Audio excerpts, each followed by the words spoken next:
Hola, ¿qué tal? En esta ocasión expondremos el tema 2, que es Breve historia de la Biblioteca Central y los murales.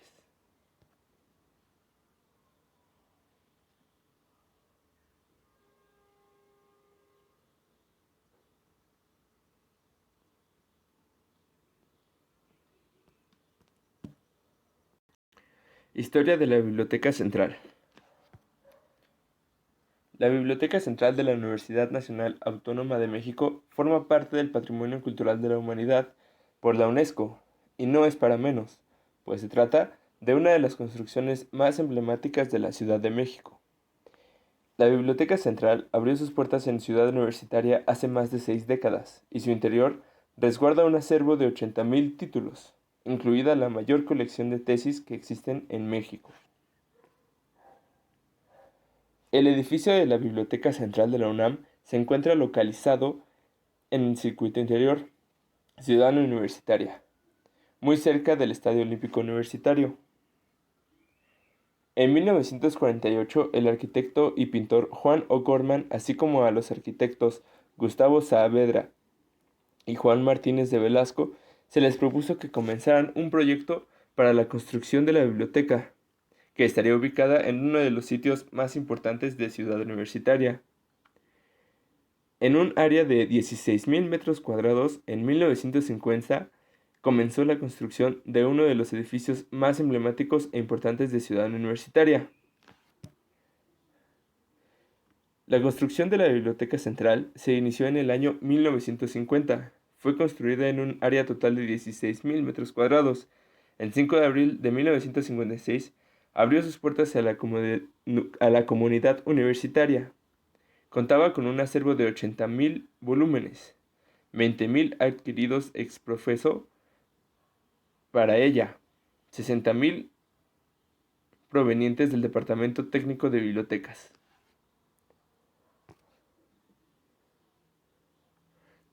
Desde el comienzo del proyecto, Juan O'Gorman sabía que quería erigir un sitio que lograra distinguirse del resto, por lo que tuvo la idea de hacer este edificio con mosaicos de piedras de colores. Así, lograría destacar del resto de las edificaciones.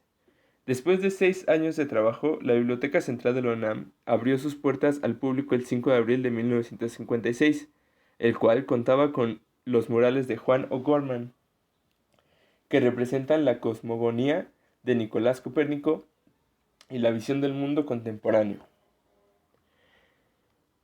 Después de 25 años de servicio, se realizó la primera remodelación de 1981 a 1983.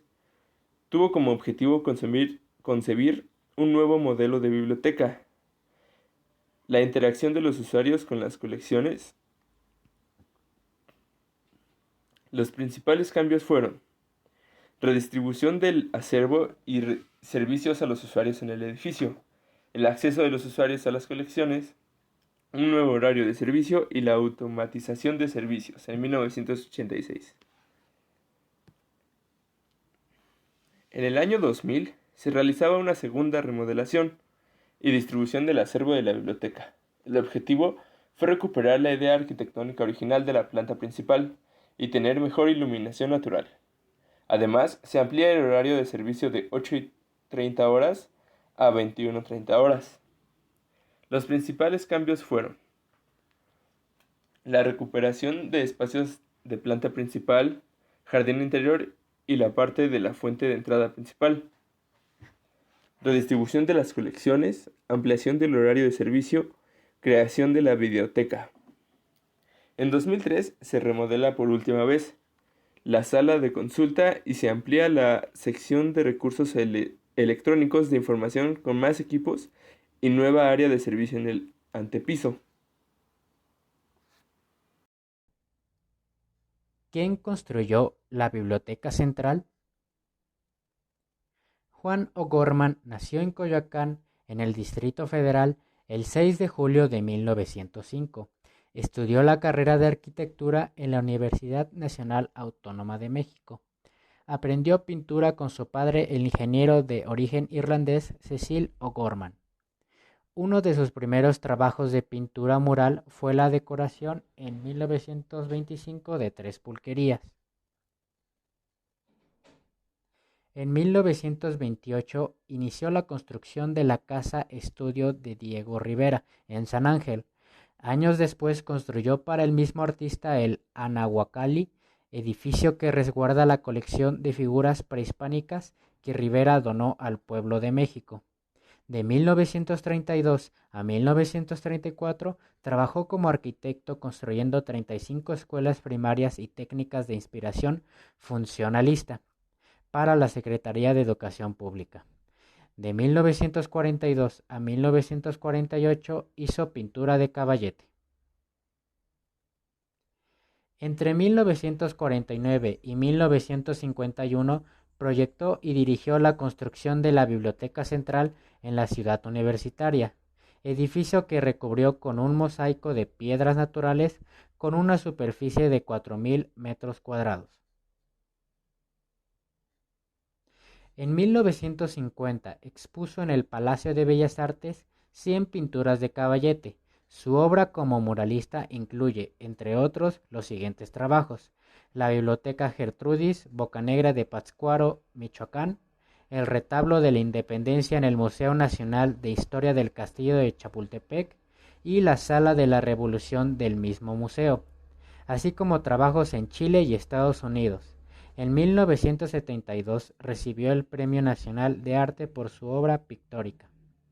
Se convirtió en un arquitecto destacado bajo la influencia de Le Corbusier y ayudó a introducir a México la arquitectura funcionalista. A lo largo de su carrera, fue profesor en el Instituto Politécnico Nacional, donde creó la carrera de ingeniero arquitecto. La mejor imagen de Juan O'Gorman es su autorretrato fechado en 1950, quizá la obra más original e imaginativa de la pintura mexicana de la primera mitad del siglo XX, y es la que tenemos en la diapositiva. Juan O'Gorman murió en la Ciudad de México en el año de 1982. Se suicidó el 18 de enero de 1982, luego de estar sumido en una fuerte depresión desde el fallecimiento de Frida Kahlo, ocurrido en 1954. Al ver arruinada su casa de Avenida San Juan Jerónimo, la muerte de su amigo Max Seto, y al darse cuenta de que su hija adoptiva, que le llamaban Bonnie, ya no lo necesitaría. Mural Norte. El mural norte de la Biblioteca Central es también llamado el pasado prehispánico, ya que intenta representar la sociedad y creencias que se tenían en el Valle de México en las épocas precolombinas. El mural norte se encuentra dividido en un eje vertical al centro y dos ejes transversales. Estos ejes son representados por ríos o cuerpos de agua, los cuales tienen elementos lacustres, que hacen referencia al hecho de que la ciudad fue antes un lago. Sobre el eje vertical se encuentra en la parte superior Tonatiuh, el dios Sol, que forma con sus rayos el rostro del dios Tlaloc, el dios de la lluvia. Uno de los rayos del Sol baja y toca un cuchillo de pedernal o sacrificio, el cual representa la boca de Tlaloc y contiene los 18 signos del calendario náhuatl. De los extremos del cuchillo salen una mano con una mazorca de maíz y otra con la sangre que representa el autosacrificio. Debajo de este se encuentra la representación del mito fundacional de Tenochtitlán, presenciado por 6 tlatoanis representados por sus respectivos signos. Cabe recalcar que en esta representación el nopal acaba sobre un escudo de la guerra, el cual se encuentra sobre las fauces del Zipactli o monstruo de la tierra. El lado izquierdo representa el sol o el lado positivo y luminoso de la vida, y el derecho al contrario representa la luna o el lado oscuro de la vida. El lado izquierdo empieza en la parte de arriba con Quetzalcóatl. Debajo de este se encuentra Tlaloc, que está entre una planta de maíz y un arroyo, y más hacia el centro nuevamente Quetzalcóatl, pero en su forma humana. Debajo se encuentra Tlazolteotl, la diosa del parto, acompañada del águila solar y el jaguar de la noche. A un lado de esta se encuentra el dios Ejecatl, soplando en su caracola. Y debajo de estos se encuentran un sacerdote y músicos y danzantes que acompañan al sacerdote. El lado derecho empieza en la parte de arriba igual con Quetzalcóatl, pero con detalles nocturnos. Debajo de este se encuentra Tezcatlipoca, el dios invisible o de la noche, un cráneo, y Chalchihuitlicue, diosa del agua hermana de Tlaloc. Cruzando el primer eje transversal se encuentra Tlahuizualpantecutli, que es una representación de Venus y de Quetzalcóatl. Este sostiene un bastón con un mono que representa su lado vital y otro con un cráneo que representa su lado fatal. Detrás de este se encuentra un cerro con serpientes y partes humanas que representan los rituales realizados en la ciudad. En la parte inferior derecha encontramos guerreros ataviados para la guerra, así como la firma y nombre del artista.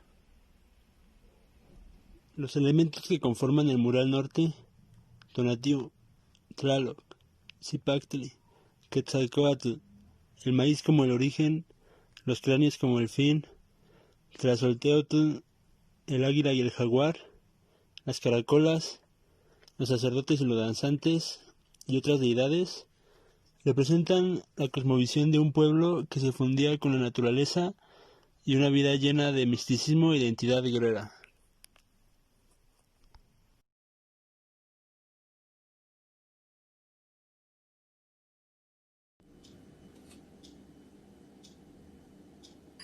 Muro Sur, Biblioteca Central, el pasado colonial.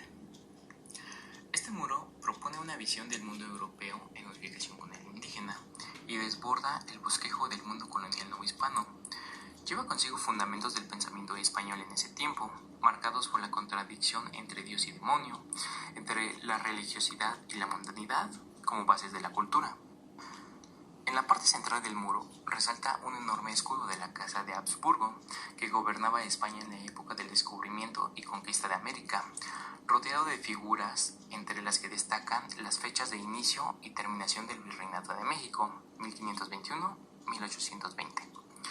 Del escudo emerge un brazo con una espada y otro con la cruz. Posteriormente, hacia abajo, en serie vertical de motivos, el par de columnas de Hércules, parte del lema de la misma casa reinante plus ultra.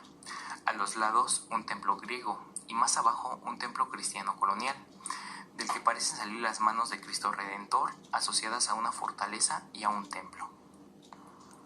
Estos símbolos, antes mencionados, señalan la disposición de motivos en el mural. Del lado derecho, las armas y frutos de la guerra, del opuesto, los frutos de la cultura más o menos constructora.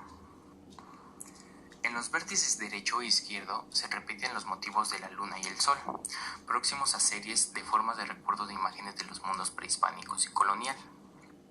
Las dos grandes circunferencias simétricas que resaltan en los campos laterales hacen alusión a la concepción heliocéntrica de Copérnico y geocéntrica de Ptolomeo, presentando en sus centros las figuras de la Tierra y el Sol según dichas teorías, y rodeadas respectivamente por los signos del zodiaco y la de las constelaciones. Debajo de estos discos se ven, en el mismo orden, el plano del antiguo Tenochtitlán, en la versión del mapa Nuremberg de 1525, y la imagen del águila que cae, recuerdo de Cuauhtémoc, el último gobernante mexica. En un lado de la porción izquierda se observa un escudo de León y Castilla, las dos casas reinantes de España medieval, que se unen precisamente en los del año de descubrimiento del Nuevo Mundo. Hacia los lados y debajo de estas hay muchas figuras que subrayan los dos aspectos de la conquista española, el civil y el religioso, destacando de uno y el otro lado de las figuras del conquistador Hernán Cortés y del primer arzobispo de México, Fray Juan de Zumárraga. Del lado izquierdo aparece también la escena de quema de códices mayas, realizadas por órdenes del obispo de Yucatán, Fray Diego de Landa. Enfrentando a este fragmento, en la parte baja del lado derecho se representa al soberano español, otorgando a los indígenas las leyes de Indias, teniendo como testigo un estandarte en el que aparece la imagen de la Virgen de Guadalupe. Y por último, no faltan encarnaciones de los ángeles, y alguno de diablo, iglesias, fortalezas, escudos, cañones, con las que O'Gorman hace alusión a la pintura popular, que le era tan querida. Muro Oriente, el mundo contemporáneo.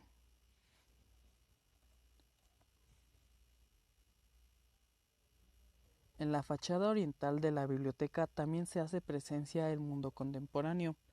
El autor no logra sustentarse de la fascinación sobre los nuevos discursos científicos que demacran en el tiempo que le tocó vivir.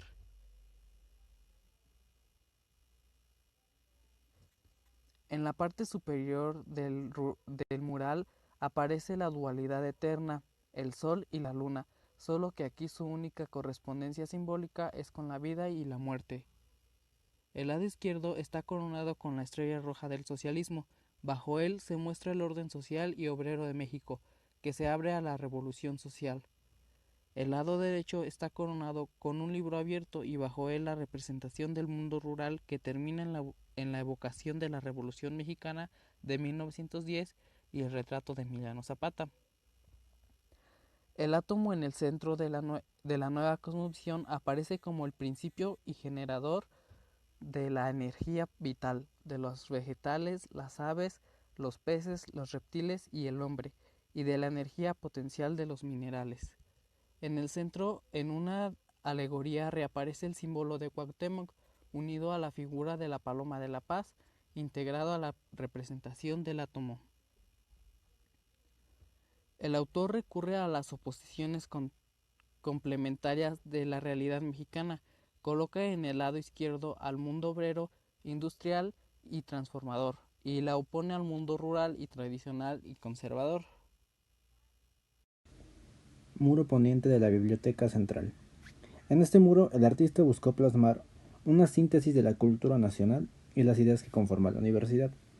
En la parte central del muro poniente se puede observar el escudo de la Universidad Nacional Autónoma de México, el cual fue creado en el año de 1921 durante el periodo del en ese entonces rector José Vasconcelos. Arriba a la izquierda se puede ver un libro abierto donde entre sus páginas se encuentran las letras BN, las cuales son las iniciales que significan Biblioteca Nacional. A esa misma altura, del lado derecho, se encuentra un pergamino con las iniciales HN, que significan Hemeroteca Nacional. Cabe resaltar que en algún momento se propuso trasladar las colecciones de la Biblioteca Central a la Hemeroteca Nacional. Sin embargo, una serie de cuestionamientos impidió que esto sucediera, por lo que dichas iniciales se ven plasmadas en este muro. El pintor y arquitecto O'Gorman define dos ejes simétricos a partir del enorme escudo de la universidad, los cuales hacen referencia a las actividades creativas y recreativas de la casa de estudios. En la parte de abajo, en medio, se encuentra una fuente que representa la sabiduría y hace referencia a Tlaloc, el dios de la lluvia. Esto nos da una muestra de la divinidad prehispánica que está presente en este edificio. A esa misma altura del lado izquierdo de la fuente se hace referencia a uno de los espacios más sobresalientes de la cultura mexicana, la vestimenta, que es una alusión al origen popular y proletario de las profesiones, investigadores y estudiantes de la universidad. Del lado derecho de la fuente se hace referencia a las diversas áreas en las que participa la universidad, como la ciencia, la técnica y el deporte. En el deporte está representado por los aros olímpicos y la leyenda de la ciudad de París, ya que en este lugar participaron los deportistas mexicanos y los universitarios por primera vez. También algunos símbolos hacen referencia a la actividad cotidiana de los universitarios, los cuales sugieren dos actitudes: el estudio y la recreación. Finalmente, cabe resaltar que cada uno de los muros tiene representaciones prehispánicas. Por ejemplo, al lado norte aparece una representación del rostro de Tlaloc, el dios de la lluvia, enmarcado por unas manos. Del lado sur representa una enorme mano que sostiene un libro abierto, franqueada por las cabezas de un guerrero mexica. Y en el lado oriente y poniente hay representaciones de cabezas de guerreros prehispánicos. Como conclusión, el haber realizado este proyecto nos enriquece culturalmente y fortalece nuestra identidad universitaria. Mediante la investigación, pudimos observar la arquitectura y la ingeniería juntarse para poder crear un patrimonio cultural de la humanidad, como lo es la Biblioteca Central, en la cual es fácil observar la simetría y arte geométrico, unirse para lograr una obra de arte construida con el propósito de brindar un servicio académico.